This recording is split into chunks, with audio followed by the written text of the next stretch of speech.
Good morning and welcome back. If you're new here, thanks for stopping by. Hang around.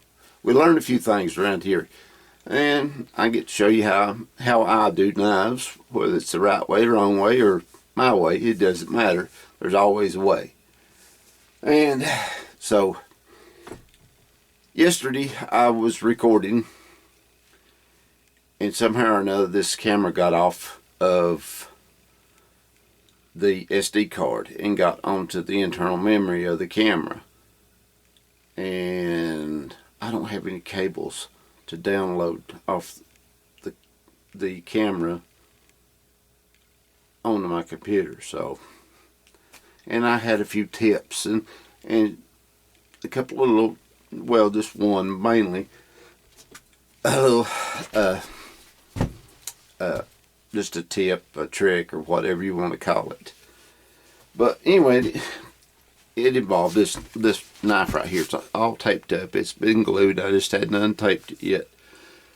And so what I done was, on this knife, I had it held, and I used a 2mm hole, a drill, and with these odd shapes and everything else and handles, when I get them where I want them, I put them on there loosely, or just, it's tight but not super tight on there, but not enough to move. So I put a 2mm pin down, or a drill, and run it down, and I'll drill through one side of the antler right here, and spotted a hole on the inside.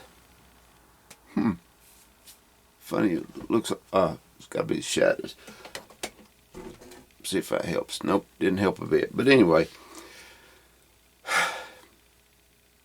it may have moved a little bit, especially when I went to drill the 1/8 holes in here. A 1/8 drill wouldn't touch it. I put a carbide 1/8" drill bit in there, and it chipped my carbide drill bit. So I had hardened this tang evidently, but I thought I had left it out of the oil good enough for it to do. And when I started looking at it and everything, there was a weld right there, and where I welded a tang extension on.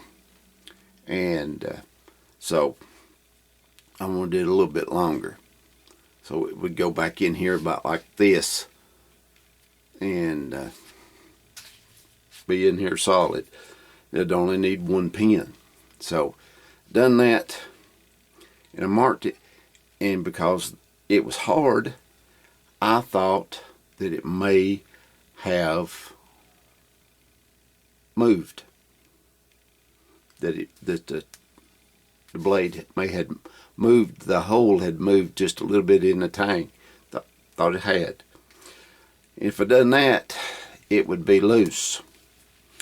So what I done was, I took about a 10 or 12 thousandth piece of, you can see it in there,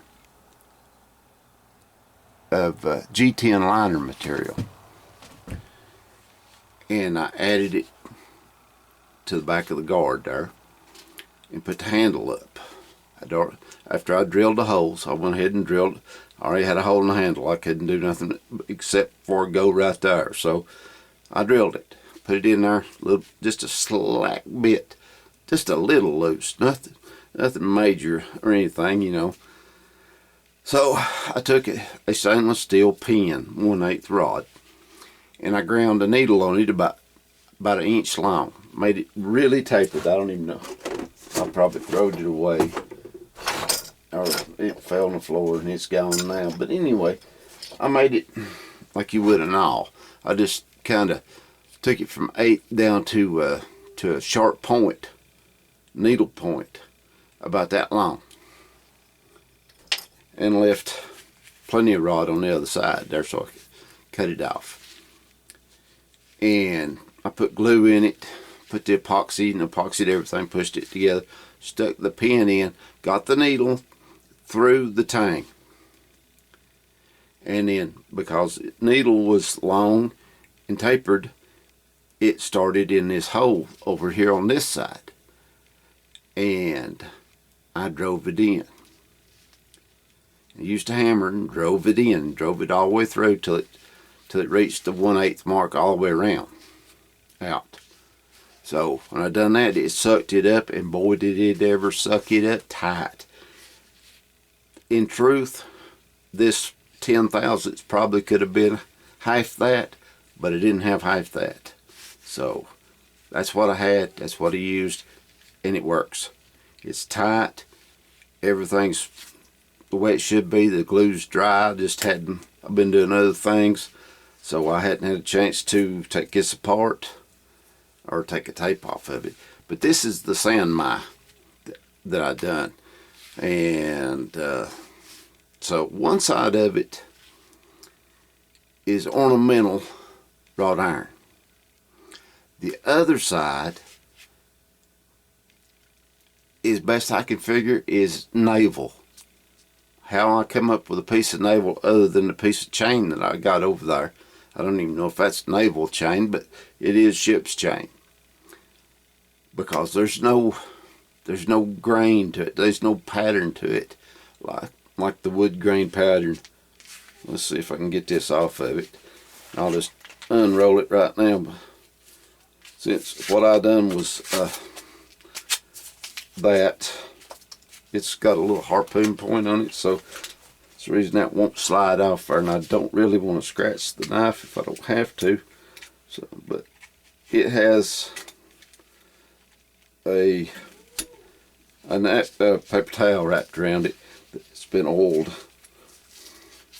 I don't like doing tape on blades, not much anyway, because, well, I'll show you why I don't normally do that. Where did it go? It should be right here there it is, right there. This is the reason I don't like to put tape on one. See that line right there? That's a tape line. And it may be etched into it now where I can't get it out with steel wool. If you put tape on it, you're subject to that. And this tape wasn't on it long. It didn't take maybe overnight. So, but anyway, like that. I've got a sheath for it. So, and oh, go. Let's do this.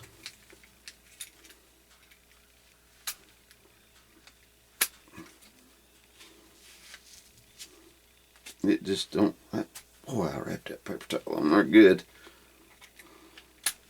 There we go. Yeah.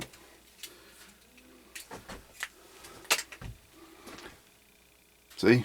Naval. Or not naval, but this is ornamental. Rough and textured. It's not that rough, but anyway, it is that, and this is absolutely nothing.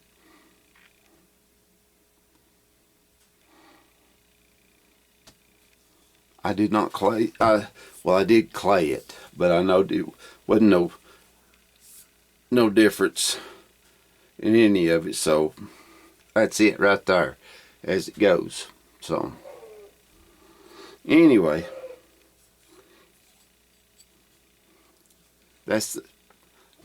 evidently that's the difference between ornamental and structural wrought iron. But yeah, now this will get bent around a little bit. I'll gotta put it in a little jig and bend it around so it won't kink or anything. And then all I gotta do is get a sheath made for it and get it sharp. So once I get it sharp, it goes in this. I make a sheath, and then I sharpen it, and then oil it up good and put it in it and pack it up. So That way, that's one down out of a bunch to go. So anyway, I just thought I would explain that little tip right there. If you think it's moved and it acts like it's gonna, when you stick a pin in dry fit and it's got a little slack in it, you can do that and get that out. Just put a shim in front of it. Most people, well, not most people, but some people put a piece of leather there so it can mush in better right there. The amount of movement was so minute on that one that I chose to use a piece of the G10 instead of a piece of leather. Had it been a big slop, yes, I would have probably used a big piece of leather or stacked up a few of those, or even done like done something like this. So as you can see, there's no pin in this one at all, not yet. So I'll put a pin in it, and I'm going to put an inlay in the back of it so I can seal it up good. And that's the reason it's not been put away or sharpened. Even though it's got a sheath, there's still a little bit due to it. But I stacked these up prior to putting this together. And the Squeeze-O-Matic, there was no gaps, no nothing there. But I wanted that. I wanted to do that spacer just to have just a little bit of extra length on this deer antler right here. This one is a mule deer. Yep. That's what I've got, a lot of mule deer. Not much elk, but a lot of mule deer. And a few whitetails. So I've got to do a few little touch-ups here and there on it. And other than that, other than them couple of things right there, this will be ready to go, not in the near future, but it's going to be put up till either I go to one show or Blade Show 2024, hopefully. You know, of course, now if you want one, something like this or something else like that, just get a hold of me. Contact information is on my channel, on my about page. It's there. I mean, I'm pretty sure that my phone number is on it and my email address. So I don't have a website. One of these days maybe, but right now, no.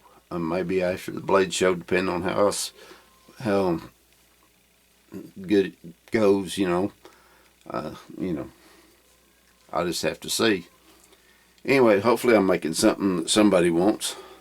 Down there, there's all kinds of knives down there, but there's all kinds of people down there too over 3 days. So anyway, I'm going to let you go, and I'm going to get back to making probably a sheath or two for, well, let me show you this one. I got a little 3-finger handle knife right there. Everything. This is a GRT. Yeah, this is a Grim Reaper's Talon. Right there. Because this back here is bone. And it's a leg bone out of a, I'm assuming this is probably out of a mule deer. Because I had deer and elk legs up there, and I've got them over here. Right over there. On that. Right there.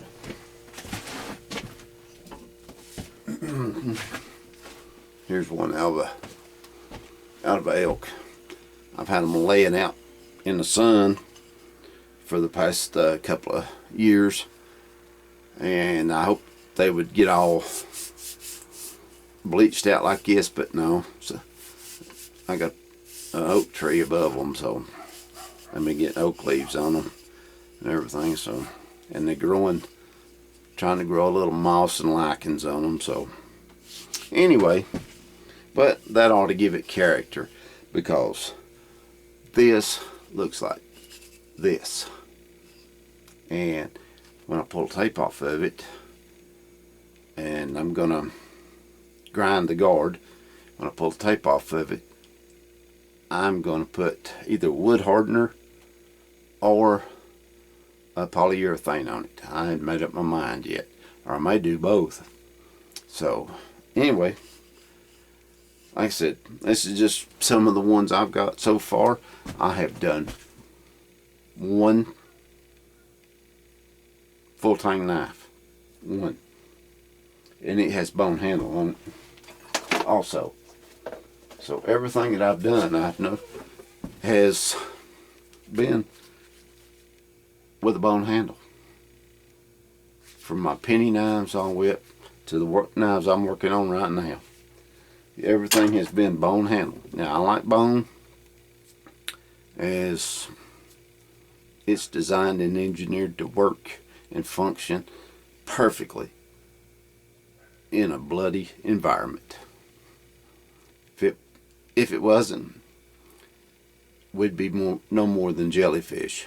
So gotta have bones and they gotta work in blood, and bone is where blood comes from the marrow in it. Helps make blood cells.